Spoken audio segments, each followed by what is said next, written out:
है या अभी तो नहीं?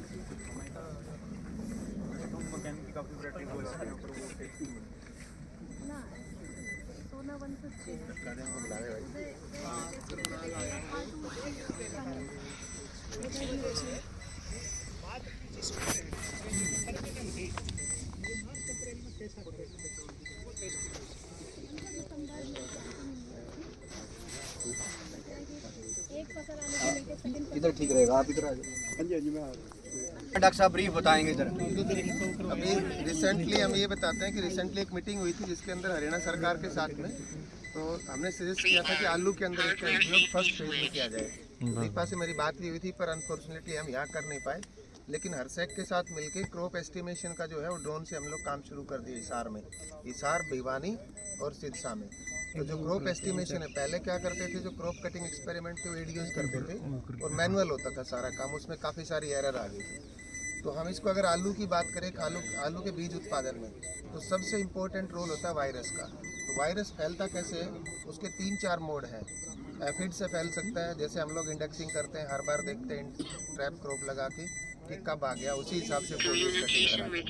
दूसरा वायरस क्या, सेल सेप से फैलता है, जैसे रोगिंग करवाते हैं मैनुअली ऑफ टाइप प्लांट का, तो एक का सेल सेप दूसरे पर जाता तो फैल जाता। तीसरा, अगर कई बार हम लोग या तो ट्रैक्टर ऑपरेटेड मशीन से कराते हैं या होज पाइप से, तो होज पाइप जैसे जैसे खेत में पूरे पत्तों पे घूमती रहती है, तो आप ब्लाइट भी और आपका वायरस भी, तो पूरे प्लॉट में फैलने के चांसेस रहते हैं। तो अगर हम प्लांट के ऊपर से स्प्रे करते हैं, फोलियर अगर एरियल स्प्रे करते हैं, तो किसी तरह का ब्लाइट का और किसी तरह का वायरस का स्प्रेड होने का चांसेस नील हो जाता है। एक बात आती है सोइल कॉम्पैक्शन की। जब भी हम जितनी बड़ी मशीनरी यूनिफॉर्मिटी के लिए लेके आते हैं, जैसे ट्रैक्टर ऑपरेटेड हम आर्म खोल देते हैं, तो ट्रैक्टर के जहाँ व्हील चलते हैं वहाँ कॉम्पैक्शन क्रिएट होता है। उसका सबसे बढ़िया एग्जांपल है घरौंडा में, देखा देखो इंडिविजुअल प्रोजेक्ट में, जहाँ पे बेड थे उनके साथ में सिर्फ मैन की मूवमेंट थी, और 3 साल के बाद में इतना कॉम्पैक्शन हो गया कि वहाँ पे वाटर स्टैग्नेशन हो जाती है।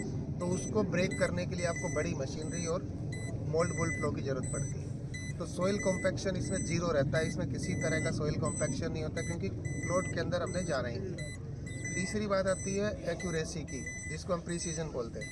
जैसे अभी वो मैपिंग करके दिखाएंगे, मैप हो गया बेटा, इसमें देखो प्लॉट का मैप कर दिया इसने, स्क्रीन के ऊपर आप देखो तो आप प्लॉट को मैप कर सकते हो कि मुझे कैसे करना है। तो जो आपका ओवर पेस्टिसाइड या हर्बिसाइड का इस्तेमाल होना तो जीरो हो जाता है, तो किसी भी तरह से दोबारा नहीं होगा।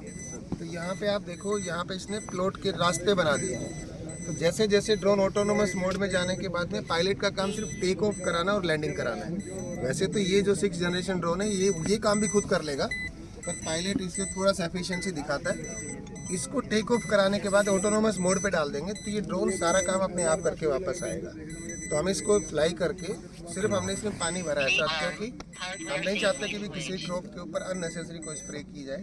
उसके बाद ऑटोनोमस फ्लाइट मोड के करके इसको अगर आप किसी को भी दे दोगे तो वो इसको रख सकता है, ड्रोन अपना काम अपने आप करेगा। तो ये इसका थोड़ा सा था, अभी बताते हैं। तो अभी फ्लाई करा देते हैं इसको, थोड़ा थोड़ा पीछे हट जाते हैं, साइड में हो जाएगा, थोड़ा उस तरफ हो जाओ आप लोग।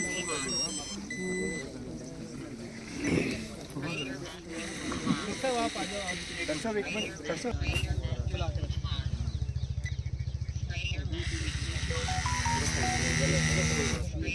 चल नहीं सर, वो सारी चले। अब देख, एक बार देखो सर,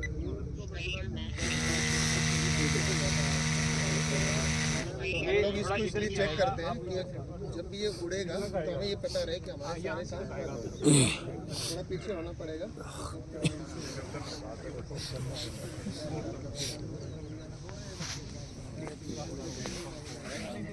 पूरी ने आइडिया तो काट देगा।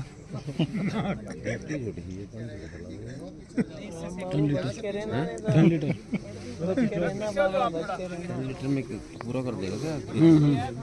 एक एकड़। चलो राम बाबू पीछे आओ।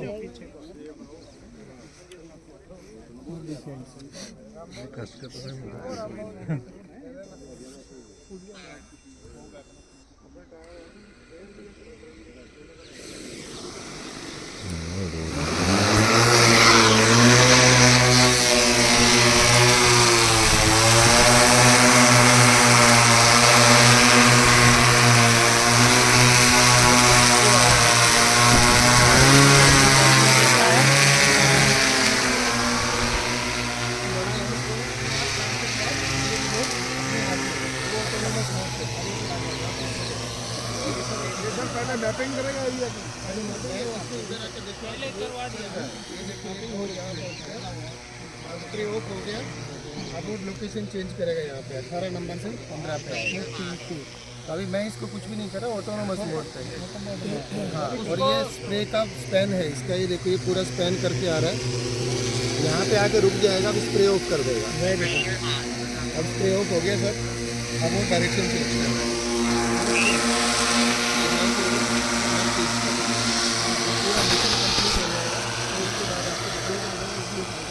ड्रोन भी रखी हाँ, ये तो लगभग आता जाएगा उसमें ये रेड होता है।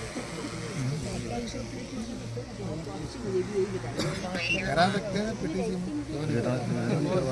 क्यों नहीं करवा एक एक ड्रोन भी ले। हाँ वो तो अब सब ऑटोमेटिक है जो दुनिया है। खेत का नक्शा बता दो उसको खाली।